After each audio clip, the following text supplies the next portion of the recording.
So now we move on to mobile data connectivity, and specifically FWA, fixed wireless access.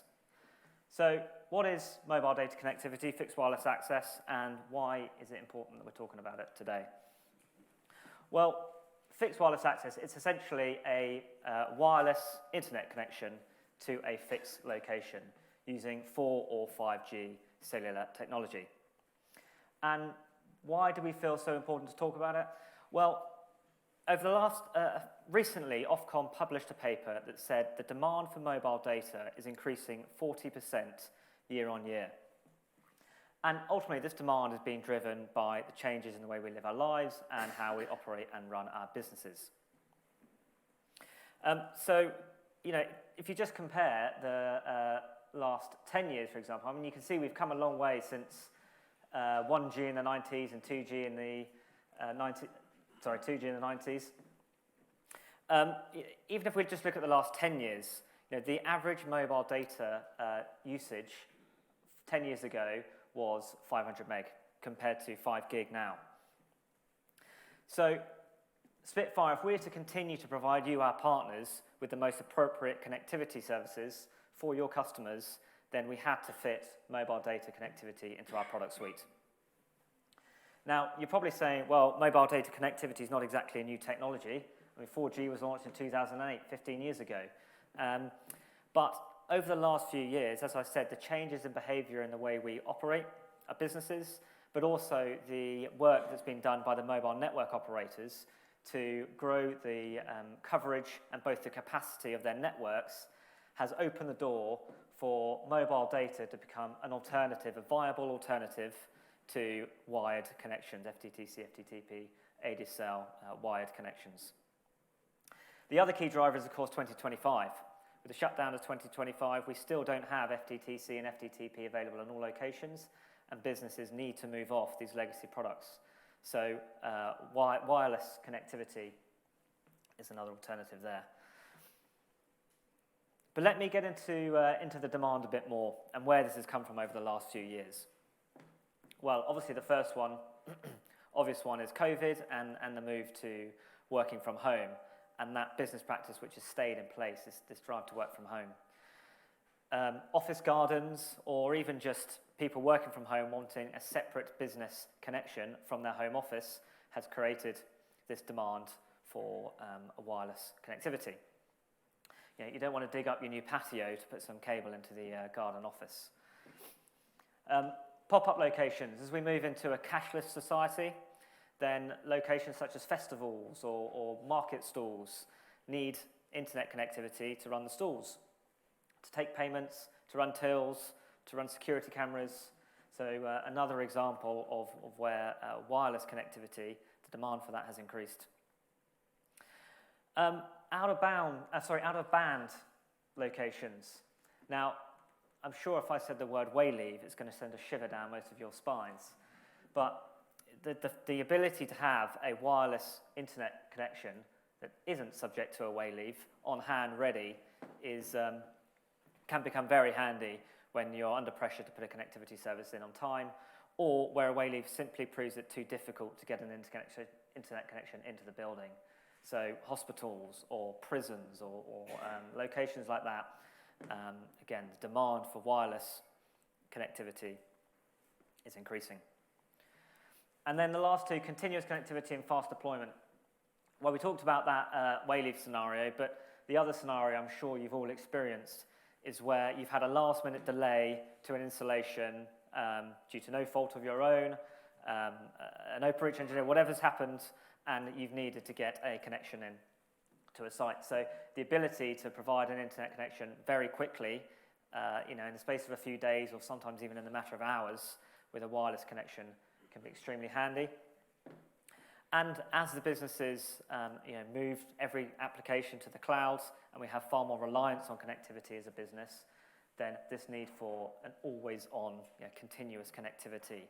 So having a backup connection which is completely independent of a fixed line is another driver.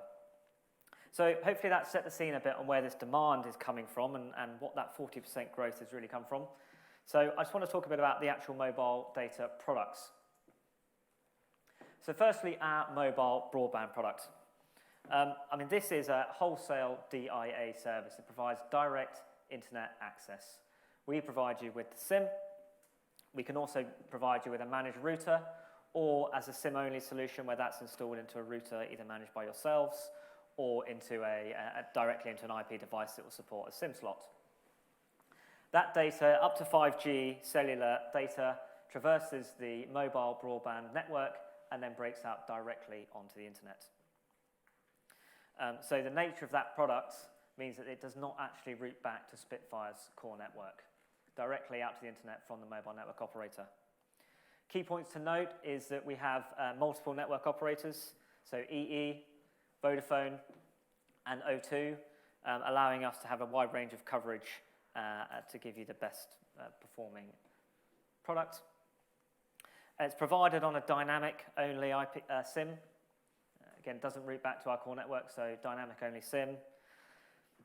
It's extremely flexible in terms of contracts, so anything from 1 month, 3 months, 12 months, 24 months, different range of contracts. Again, it suits that demand for festivals and pop-up stores where maybe they're not looking for a 12 or 24-month contract. And finally, we can turn these around in a matter of days and sometimes in a matter of hours. So if all you need is a simple wireless internet connection on a competitive tariff where a dynamic IP address is suitable, then this product certainly ticks that box. And the second product is mobile Ethernet. Now, mobile Ethernet is exactly the same as mobile broadband. However, what we've done is we've put a Spitfire service wrap on it. And what I mean by that is that we are taking the router and we're configuring an L2TP link between Spitfire and between the router and Spitfire's core network, routing the traffic back to our core network and then out onto the internet. So key benefits of this product is firstly we are able to provide a fixed IP. The internet breaks out from our core network, so we can benefit from a fixed IP. And it gives you access to all the on-net services that you've just heard Andy talk about. So our Cloud Connect product, our Firewall as a Service product, and our MPLS services as well. You have a secure connection directly from that router to Spitfire's core network, benefiting from those cloud services. Flexibility is the same, so ranging from 1, 3, 12, 24-month contracts, and lead times very similar as well. A matter of days, we can turn these connections around. So a common use case for mobile Ethernet is typically either in a pre-Ethernet service, fixed line Ethernet service, or as a backup.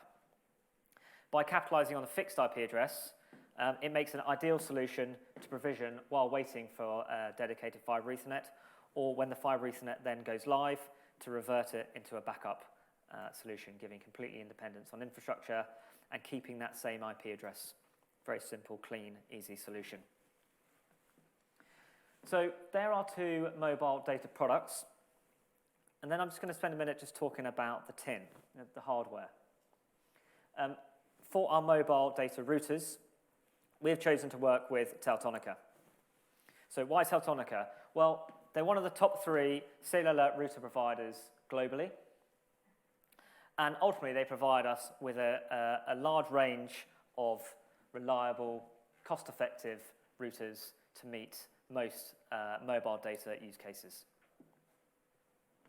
They also offer a high level of support. They provide excellent management platforms, which we'll come on to shortly. And we have a direct relationship with Teltonika. So we have access to their pre-sales team, to their management team, and we work very closely with Teltonika to make sure that we can provide the best service we can. And so closely, in fact, that Teltonika are here today with us, so thank you for coming. And if any of you do want to speak to Teltonika, then grab someone from Spitfire and they can point you in the right direction. So let's just talk a bit about the routers.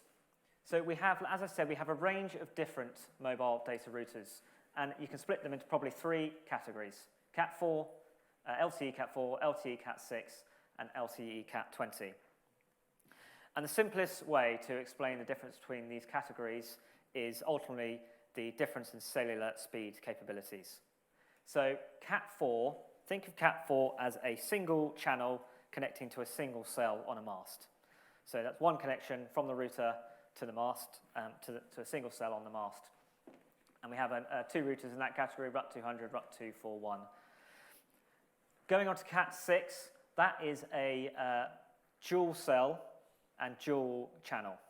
So what we're able to do there is benefit from using an additional cell on the mast, giving us one cell for upload and one cell for download.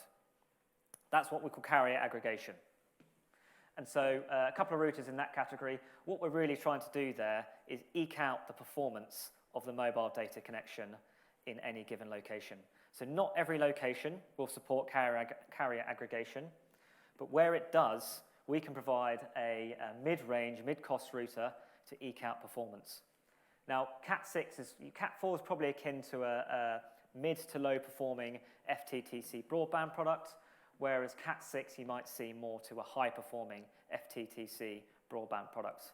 So you're getting really good speeds, and ultimately that carrier aggregation allows us to maximize the speed. The reason we've got two routers in that category is that the RUT-X12 also gives us the benefit of dual SIM.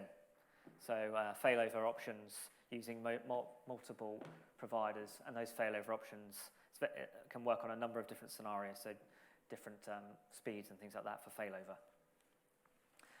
And the RUT-X12 also supports Bluetooth, so worth bearing in mind, and we might come on to that a bit later when we look at some IoT and M2M scenarios, but yeah, it supports Bluetooth as well. And then Cat20. So Cat20 will connect to multiple cells on a mast, and Cat20 is 5G. So this RUT-X50 is a 5G router, benefits from the 5G network. That's probably more akin to an FTTP broadband service in terms of speed. But most importantly, due to our work with Teltonika, all these routers support the key functionality within our service wrap, which is to provide an L2TP link back to our core network and to support failover such as VRRP failover. With mobile data, it's not as simple as just providing a router. There's a number of use cases with mobile data where you have to deploy these routers in a range of different environments to maximize performance. So alongside these routers, we have a number of router accessories. And these might be outdoor enclosures, casings, vehicle mountings, DIN rails, all sorts of different accessories. Again, this is all to try and give you to maximize the mobile data performance in any scenario. So whether that needs to be installed outside, or in a vehicle or on a boat, the routers do support PoE power. So if you are installing into a building and you have a comms room in the basement, that router is not going to perform very well if you just stick it in the basement with the rest of the comms kit. So the PoE power does give you the ability to extend where that router sits, and antennas can boost the signal further. If you're wanting to install it onto a vehicle or onto a boat, for example, then we do have power adapters as well, 9-volt power adapter to facilitate that as well. So we're trying to give you as much functionality as we can to allow you to install these routers wherever your customers require. And then when you've got all these routers in the field, you need to manage them. And managing a fleet of mobile data routers is not simple. But Teltonika's RMS platform makes it just that. There's a customizable, intuitive user interface, provides secure remote access, giving you secure remote access to all devices from a single platform, which means you can manage all the devices from a single platform from anywhere in the world. The management platform gives you access to connectivity status, data usage, device location, but also, and many others, but also gives you the functionality to be able to complete remote reboots, configuration changes, customizable alerts, set customizable alerts, and firmware updates as well. We will have this on demo, so don't worry about absorbing those screenshots, but we will be able to demo this outside at lunchtime as well, so please do flag us down and we can sort that out for you. But a great way of managing these mobile data devices, particularly as you deploy a large amount over in the field. So let's go back to that first slide about the demand and what the demand is creating, and then how these products we've just discussed are addressing that demand. So firstly, we talked about location and coverage. Now, we've got, as we said, access to multiple MNOs, mobile network operators, to give you the opportunity to provide the best connectivity in any location across the UK. Not only are we doing that, but we're giving you the accessories on the routers to be able to maximize that performance as well. So, trying to find the best connectivity in any location. Performance.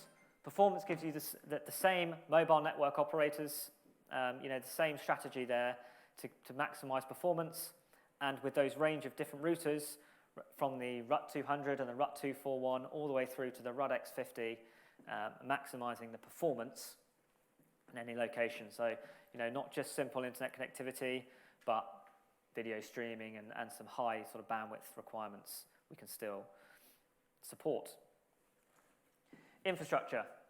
With mobile data being completely independent of fixed line, and with the ability to provide a fixed IP address via our mobile Ethernet product, we can give you a completely independent secondary option as a backup to a primary fixed line. And then lastly, flexibility and fast deployment.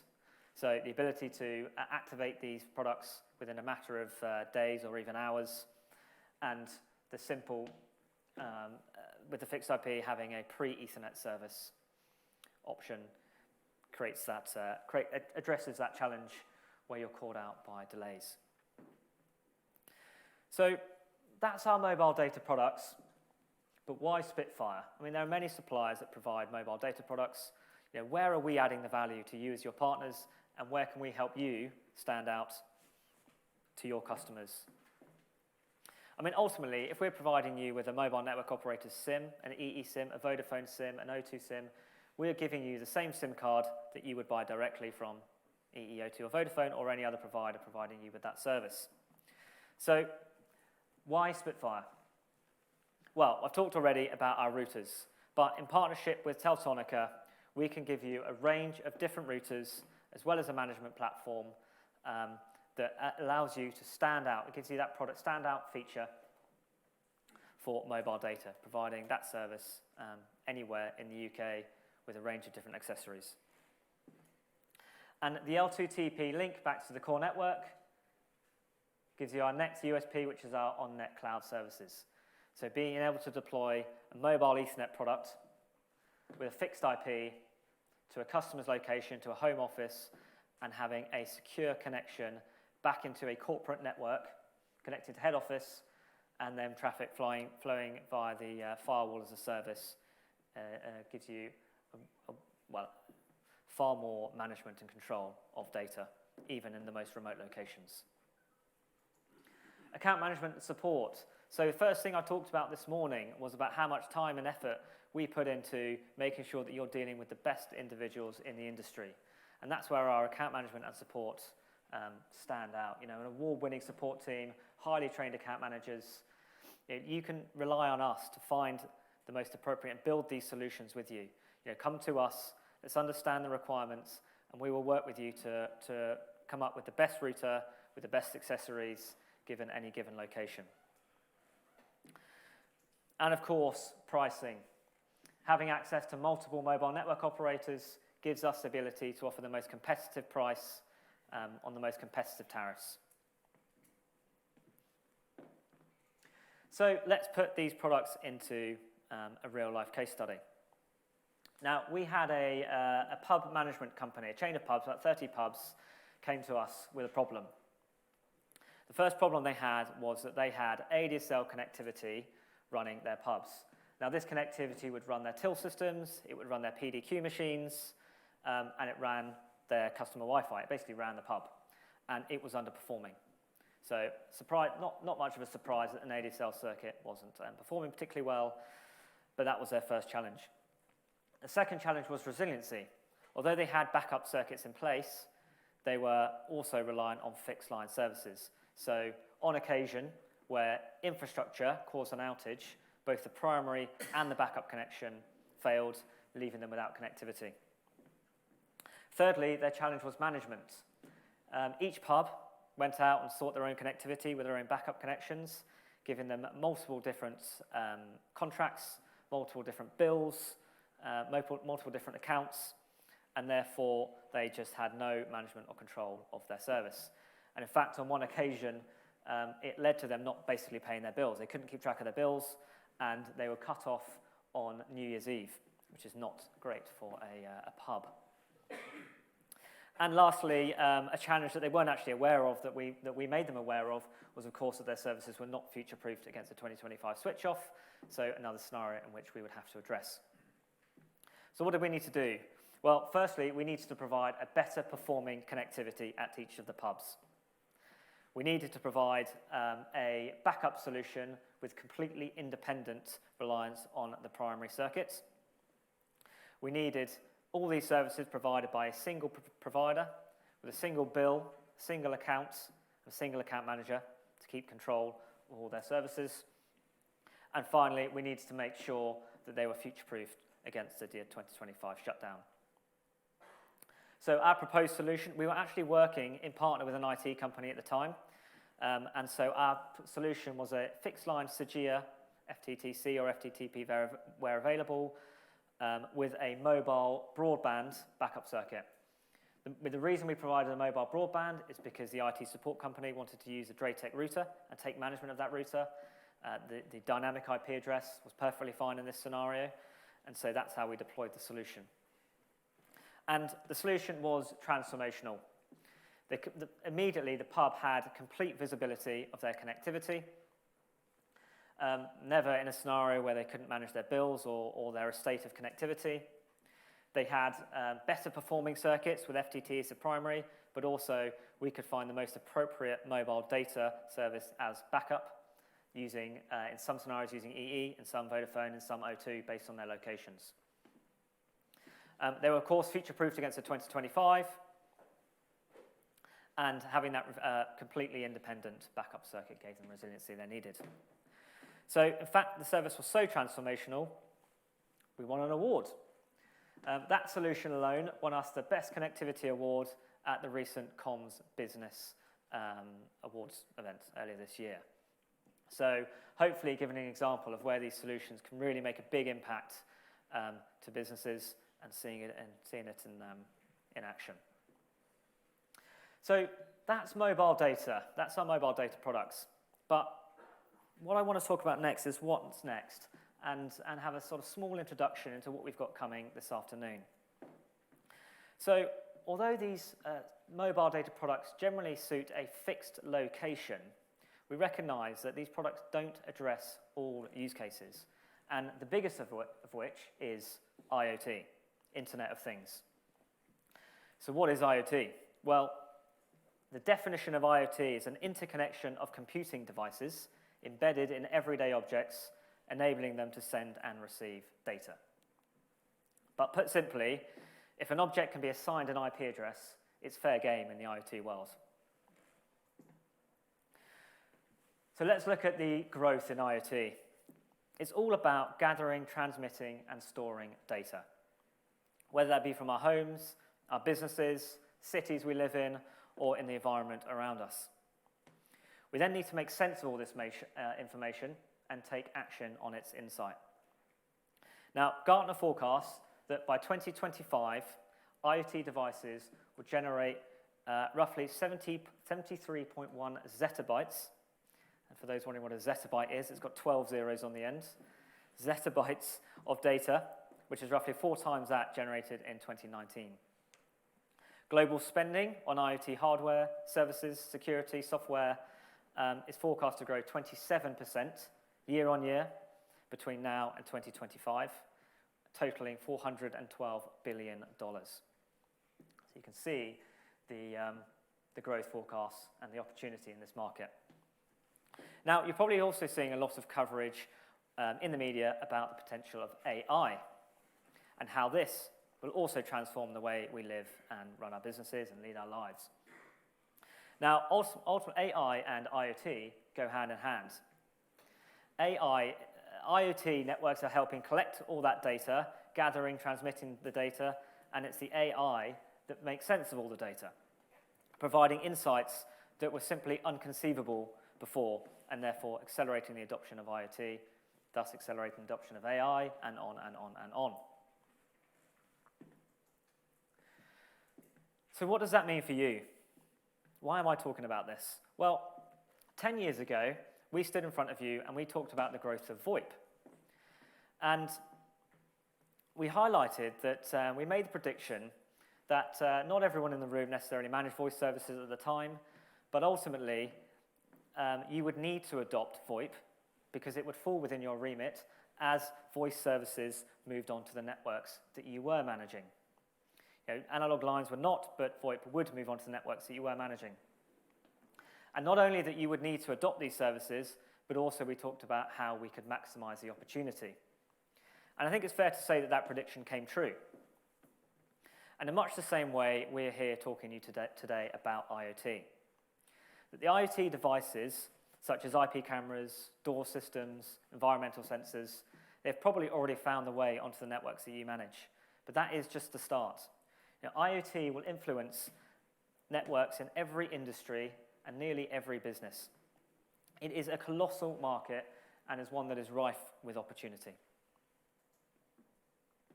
So what are we doing about it? How are we going to support you as our partners to maximize this opportunity? Well, clearly 4G and 5G mobile data connectivity is going to have a key role to play in connecting these IoT devices. But based on the products we've talked about so far, we recognize that they don't necessarily suit all IoT use cases. Let's consider a body cam on a policeman, for example. So a video camera strapped to their chest that needs to transmit data back to an application. You know, if we're to provide a solution that we've just discussed with a fixed IP, and we were to implement that in that scenario, it might look something like this. Probably not a very viable solution. Now, I obviously make that comment rather flippantly because we could deploy it with a SIM-only solution and have a SIM-only solution, install the SIM into the camera. Or you could buy an over-the-counter SIM, a retail SIM, and just install that into the camera. But let's just consider for a second what challenges that might bring. A normal over-the-SIM counter or retail SIM gives that camera access to the internet, making it visible to the entire world. It creates security challenges. Scanners all over the world probing for weaknesses in devices. So for example, that camera or any device on the internet with an open TCP port to communicate back to the management platform could therefore become vulnerable to a scanner and ultimately an attack. As Andy highlighted earlier, the threat of the internet is significant. It's 24 hours, 7 days a week. I mean, it sounds exhausting. Other challenges that it presents, giving that device access to the internet could also mean if that device was accessed locally, then it holds the risk of infection from malware and ultimately a botnet attack, meaning that device can be used for unintended purposes. But also, if we were to install an IP address in that device, then the server or the application that it's talking back to has to remain open to the internet, because on a dynamic IP address, it doesn't know where that traffic is coming from, so it has to remain open to the entire internet, again, creating a third security challenge.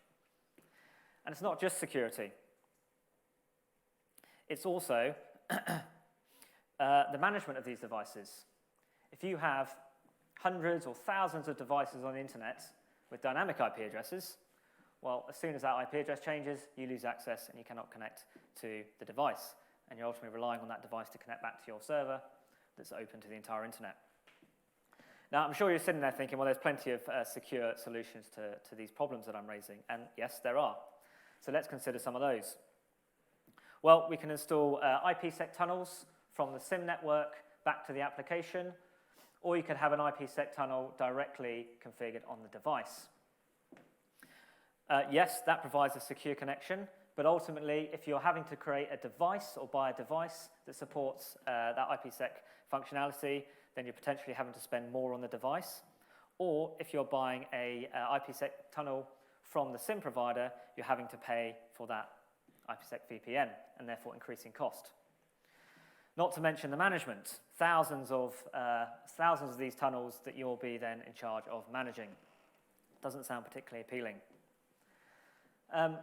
Fixing the problem of the dynamic IP address, of course we can install a SIM with a fixed IP address, and there are providers that can provide a SIM with a fixed IP address, but again, they are more expensive. They're more expensive than a SIM with a dynamic IP, and therefore you're incurring more costs. And even with these measures in place, the data is still traversing the internet, and therefore it is still vulnerable, and there's still the chance or the potential that that data can be intercepted. Unfortunately, we live in a world where hackers are very sophisticated. And really, these security and management issues or challenges all exist because of the internet. So surely there's a better way. Why not just remove the device from the internet altogether?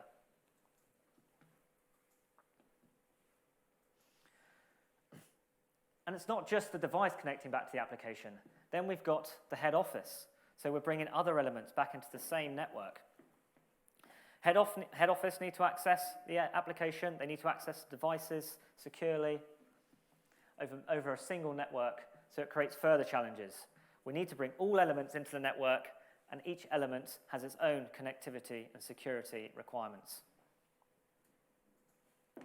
So, as you heard earlier, we've already talked about our fixed line services, and Andy's given us an insight into two pieces of that puzzle. So our fixed line services, utilizing products like FTTC, FTTP, dedicated fiber Ethernet, using 8 different wholesale providers, providing the best connectivity with the best lead time at the most competitive price. And we've just talked about our cloud services. So where your applications will sit in the cloud, AWS, Azure, giving that direct connection from fixed line to the cloud. So that leaves the mobile device, the mobile SIM. And with that, we think we found the missing piece of our puzzle. So I'm going to stop there. Hopefully, that's piqued your interest, and we'll come back after lunch and complete the jigsaw. So over lunchtime, we've got demo suites for FireSwitch, and we've got the demos for our FWAS portal, for our RMS portal, and for customer portals, if you want to see as well. We have a range of Teltonica routers on display, so please take a look. Grab your account managers. Please ask any questions you've got. They will be on the hunt for you, so make sure your badges are visible. I won't keep you from your lunch any longer, so enjoy your lunch, and we'll see you after the break.